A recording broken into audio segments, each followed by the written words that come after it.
Kia ora tātou. In this video I'm going to plan an answer to this problem, and that will involve drawing a series of diagrams to explain what's happening in the facts.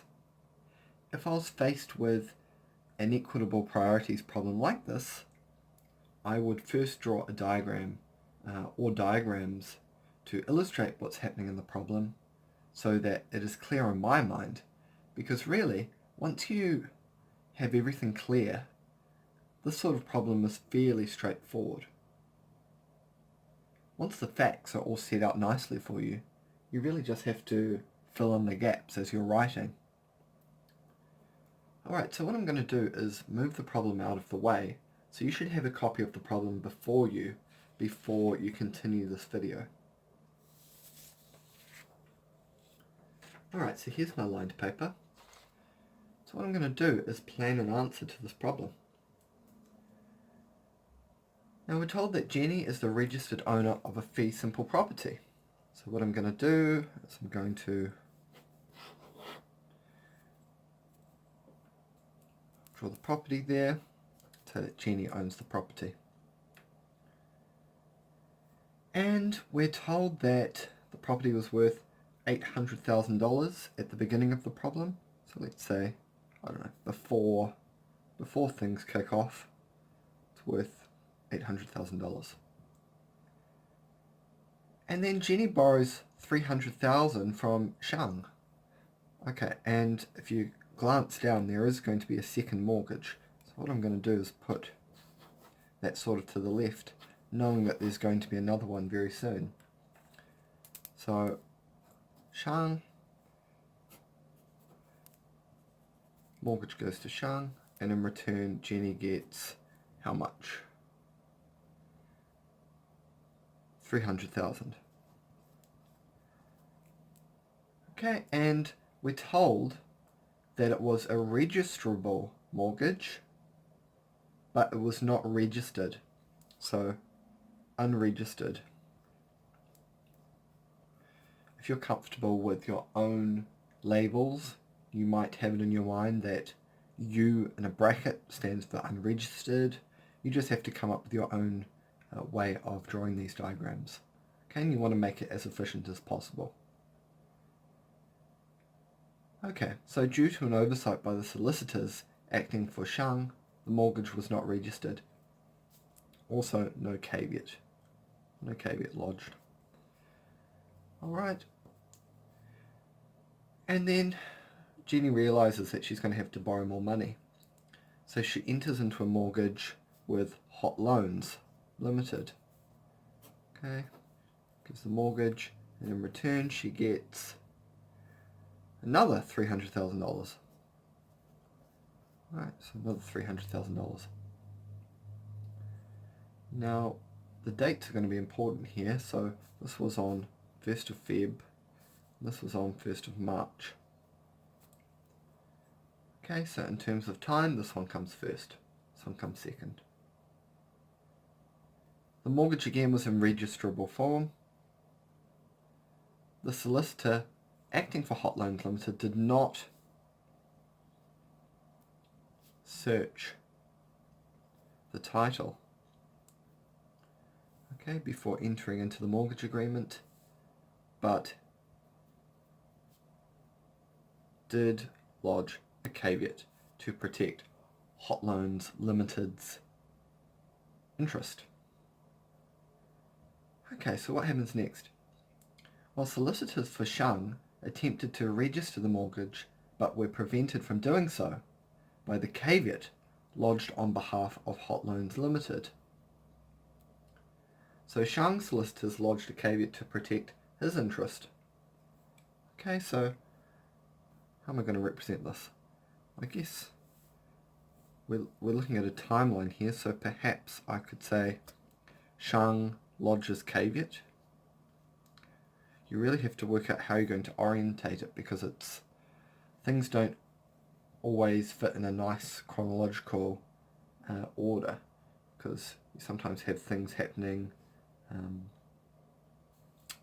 here, and things happening here, and then things that affect what's already written here happening after, and you have to decide, well, am I going to label it here, or am I going to label it on what I've already written, in which case it sort of loses its chronology. So you really have to make that decision when you're writing the plan. You have to be very efficient. So it's really important that your diagram is logical, because if it loses its logic, then it's going to confuse you afterwards. So you have to make a call as to how you're going to represent events that happen after here. Are you going to represent them on the same diagram? In which case, you're not really going to be able to show the chronology, unless, there probably is a way, and you probably can come up with a better diagram than what I've written here. But if you start to amend this diagram and explain things that happen to this interest afterwards on this diagram, it might become unclear when that change happened in relation to this. Alright, so I've decided to put Xiang lodging the caveat out to the right here, but there is no one correct way of doing this. This is just the way that the diagram is rolling off my pen as I draw it. Okay, so solicitors for Xiang wrote to the firm acting for Hot Loans Ltd and asserted that Xiang had first priority in equity. So what I'm going to say is Xiang emails, but out of office reply. Alright, and yeah, I think that's pretty much it. So the rest of the facts are setting up the conflict and the advice you're going to have to give. So we're told that the property is now worth $600,000 only, and we're told that at the time of giving advice, Xiang is owed $330, okay, and Hot Loans Ltd owed $375. Okay. Alright. And we've only got 600 to work with.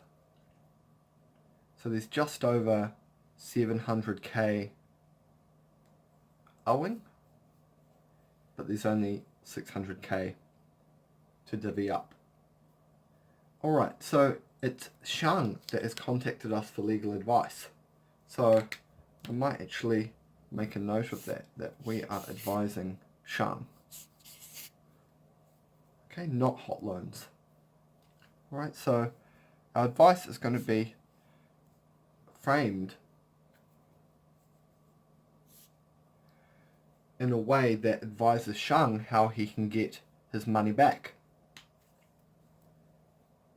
Alright. So what advice does Xiang want? Well, first, he's going to want to know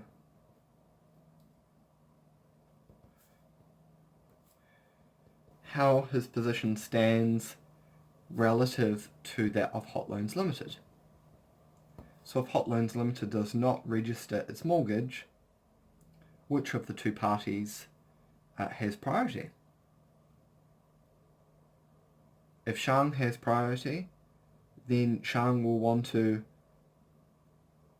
do everything he can to prevent Hot Loans Ltd registering its mortgage, because a registered interest will probably change those equitable priorities, because a legal interest will trump an equitable interest. Secondly, Xiang's going to want to know what he can do to prevent the lapse of his caveat. Because if his caveat lapses, Hot Loans Ltd may be able to register its mortgage. And if Hot Loans Ltd does register its mortgage, then it's going to be a legal interest, and that will have a better priority than an equitable mortgage. Okay, so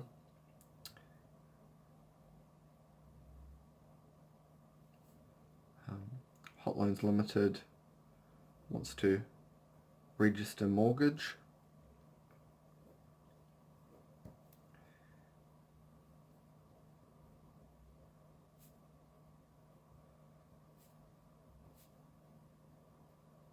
So advice here is probably to briefly state the consequences if the caveat lapses and Hot Loans Ltd registers its mortgage, and then advise Xiang what he can do to prevent the lapse of his caveat. Finally, we're told that Jenny is close to settling the dispute with the builder, and she says she will lodge a caveat against the title to the property in order to prevent either mortgagee from exercising the power of sale. Okay, so our advice here, essentially, can Jenny caveat to prevent